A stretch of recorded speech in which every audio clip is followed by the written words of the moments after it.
বাড়িতে বসে অনলাইনে ফোন বা কম্পিউটারের মাধ্যমে এসআইয়ের ফর্ম ফিল আপ করার দিন কিন্তু চলে এসছে। হ্যাঁ বন্ধুরা, আপনারা ঠিকই শুনেছেন, এখন আপনারা খুব সহজেই বাড়িতে বসে এসআইআর ফর্ম কিন্তু ফিল আপ করতে পারবেন আপনার স্মার্টফোন দিয়েই।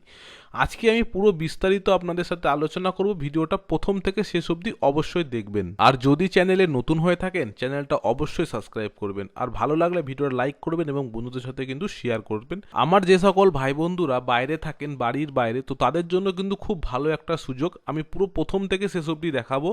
আপনারা প্রথমে এই ভিডিওর ডেসক্রিপশনে একটা লিঙ্ক আছে, সেখানে ক্লিক করে আপনারা সরাসরি এই পেজটাতে চলে আসবেন। আচ্ছা, এবার ডান দিকে আপনারা দেখুন ফিল এনুমারেশন ফর্ম লেখা রয়েছে, সেখানে আপনারা সহজেই ক্লিক করবেন। ক্লিক করার পর দেখুন একটা, আচ্ছা তারপরে দেখুন এসআইআর 2026-এর ফর্ম ফিল আপ করার একটা অপশান চলে এসছে। সেখান থেকে আপনার স্টেট আপনি আগে চুজ করে নেবেন।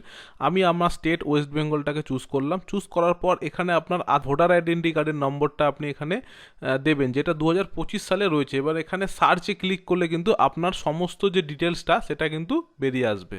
সার্চে ক্লিক করার পর কিন্তু আপনার সম্পূর্ণ ডিটেলসটা কিন্তু চলে আসবে, যেরকম আপনার ইলেকট্রাল নেম, এপিক নম্বর, সিরিয়াল নম্বর, পার্ট নম্বর, আপনার এসিপিসি নেম, সমস্ত কিছু, স্টেট, সমস্ত ডিটেলস কিন্তু চলে আসবে।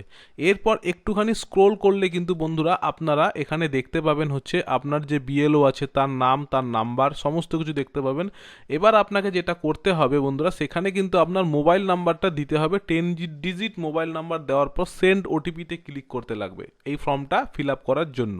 তো এখানে আমি নাম্বারটা দিয়ে দেওয়ার পর দেখুন আমার ফোনে ওটিপিটা চলে আসবে, এবং ওটিপিটা যখনই চলে আসবে তখনই আমি কিন্তু এখানে ওটিপিটা দিয়ে দেবো, ঠিক আছে। এবং ভেরিফাই ওটিপিতে কিন্তু অবশ্যই ক্লিক করতে লাগবে, যেখানে আমাদের ভোটার লিঙ্কটাও হয়ে যাচ্ছে ফোন নাম্বারের সাথে। তো আমি এখানে ওটিপিটা দিয়ে দিলাম। ওটিপিটা দিয়ে দেওয়ার পর কিন্তু দেখুন এখানে পুরো আলাদা একটা অপশান চলে এসেছে। আচ্ছা, এবার একটু ভালো করে সবাই লক্ষ্য করুন, দেখুন এখানে লেখা আছে my name exist in electoral roll of last SIR, মানে আপনার নাম, যেহেতু আমার নাম 2002 সালের এসআইআরে ছিল না, তাই জন্য প্রথম যে লেখাটা, প্রথম যে সিলেক্টের অপশানটা, সেটা কিন্তু অলরেডি মুছে গেছে।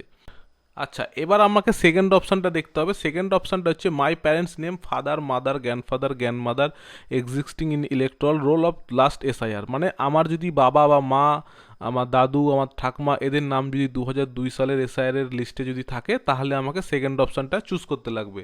এবং যদি আমাদের কারোরই নাম, মানে আমার মার নাম বা আমার বাবার নাম বা আমার এখানে প্যারেন্টস যার লেখা আছে তাদের কারোরই নাম যদি লাস্ট এসআইআরে না থাকে, তাহলে আমাকে 3 নম্বর অপশানটা কিন্তু চুজ করতে লাগবে। যেহেতু আমার মা বাবার নাম 2002 সালের লিস্টে আছে, তাই জন্য আমি সেকেন্ড অপশানটা কিন্তু এখানে ক্লিক করছি, ঠিক আছে।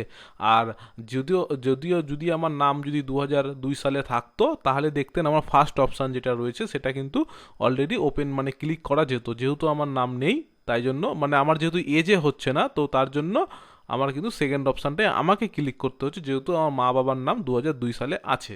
তো আপনারা যেটা হবে সেটা আপনারা সিলেক্ট করে নেবেন। আমি এবারে 2 নম্বরে ক্লিক করার পর দেখুন পেজটা এরকম ওপেন হবে। যেহেতু আমি আমার বাবার ডিটেলসটা দিয়েছিলাম, তো তারপরে আমাকে একটা অপশান ফিল আপ করতে হবে। প্রথমেই আমি আমার রাজ্যটা চুজ করে নেব। আমি আমার রাজ্য এখানে ওয়েস্ট বেঙ্গল খুঁজছি, এবং ওয়েস্ট বেঙ্গলটাকে আমি চুজ করে নিলাম, ঠিক আছে। তারপরে কিন্তু আমাদেরকে যেতে হবে সিলেক্টেড অ্যাসেম্বলি। তো এখানে কিন্তু আমার অ্যাসেম্বলি, মানে আমার বিধানসভা কেন্দ্রের নাম কিন্তু এখান থেকে চুজ করতে লাগবে। মনে রাখবেন এখানে কিন্তু আমি আমার বাবার এসআইআর দিয়ে যেহেতু আমারটা ফিল আপ করছি, তাই জন্য আমার বাবার যে ডিটেলস ছিল 2002 সালে, সেটাকে কিন্তু ম্যাচিং করেই আমাকে ফর্মটা ফিল আপ করতে হবে। এটা কিন্তু অবশ্যই মাথায় রাখবেন। আমি আমার বিধানসভা নির্বাচনী যেটা রয়েছে সেটা কিন্তু ফিল আপ করে দিলাম। এবার আমার পার্ট নম্বর, ভোটার কেন্দ্রের যে পার্ট নম্বর থাকে, মানে যেই স্কুলে আপনি ভোট দেন, মানে আমার সেটাই কিন্তু এখানে চুজ করতে হবে। এবং চুজ করার পর 2002 সালে যে লিস্টে আপনার বাবার নাম ছিল, সেখানে একটা সিরিয়াল নম্বর রয়েছে। তো সেই সিরিয়াল নম্বর অনুযায়ী কিন্তু আপনাকে এখানে সেই সিরিয়ালটা দিতে হবে। আমি আপনাকে বোঝার সুবিধার্থে একটা ডেমো দেখাচ্ছি, তো সেই ডেমোটা আপনি একটু দেখে নিন, ঠিক আছে। তারপরে আপনি কার ইয়েতে করছেন সেটা, আমি হচ্ছে আমার বাবার রিলেশনে দিয়ে আমি করছি। তারপরে এখানে অনুসন্ধানে ক্লিক করবেন, এবং অনুসন্ধানে ক্লিক করার পর এখানে আমি দেখিয়ে দিচ্ছি যে আপনাকে যেটা বলেছিলাম এসআইআর এর যে ক্রমিক নম্বরটা, সেটা আমি আপনাকে একটু দেখিয়ে দিচ্ছি। দেখুন এটা হচ্ছে 2002 সালের একটা লিস্ট, এবং এখানে যে নাম দেখুন পাশে সিরিয়াল নম্বরগুলো 1 2 3 4 করে রয়েছে, সেটাই সেটাই কিন্তু সিরিয়াল নম্বর আমাকে এখানে মারতে হবে। যেহেতু আমার 138, তাই আমি 138 মেরে দিলাম। এবার মেরে দেওয়ার পর কিন্তু আমাকে অনুসন্ধানে যখনই আপনি ক্লিক করবেন আপনার বাবার নাম কিন্তু এখানে চলে আসবে, এবং এখানে আপনি কিন্তু কোনো কিছুই এডিট করতে পারবেন না। এটা জাস্ট আপনাকে কনফার্মেশন দিয়ে দিচ্ছে যে আপনি ঠিক লোকের সাথে পরিচয় দিয়ে আপনি এসআইআরটা করছেন। যখনই আপনি ইয়েস মেরে টিক চিহ্ন মেরে নেক্সটে ক্লিক করবেন আপনার কিন্তু একটা ফর্ম ওপেন হয়ে যাবে। আর এই ফর্মটা কিন্তু আপনার বাড়িতে যেরকম অফলাইনে যে ফর্মটা দিয়ে গেছে সেরকমই সেম, খালি জাস্ট এখানে আপনাকে নিজে লিখে ফিল আপ করতে হবে।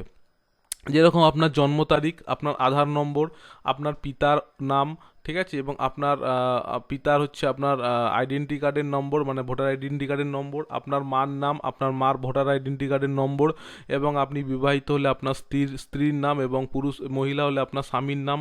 হ্যাঁ, ঠিক আছে, এগুলো সমস্ত কিছু লিখতে হবে, এবং লিখে দেওয়ার পর কিন্তু এখানে একটা ফটো আপনাকে আপলোড করতে লাগবে, যেটা আমরা কালার ফটো বলেছিলাম আপলোড করার জন্য, সেখানেও কিন্তু একটা কালার ফটো আপলোড করতে লাগবে জেপিজি ফরম্যাটে 2 MBর মধ্যে।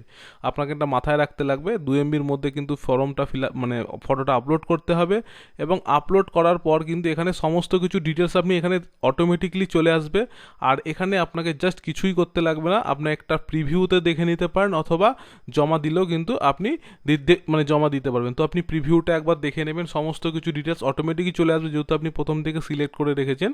এবং এখানে আসার পর জাস্ট আপনাকে এখানে সাবমিটে ক্লিক করলে কিন্তু আপনার ফর্মটি, হ্যাঁ আমি এখানে অঙ্গীকার করছি এত দ্বারা স্বীকার করছি যে সমস্ত সঠিক, আপনি এখানে একটা ক্লিক করবেন, টিক বক্সে ক্লিক করার পর জমা দিনে ক্লিক করলে কিন্তু আপনার এসআইআর কিন্তু অবশ্যই জমা হয়ে যাবে।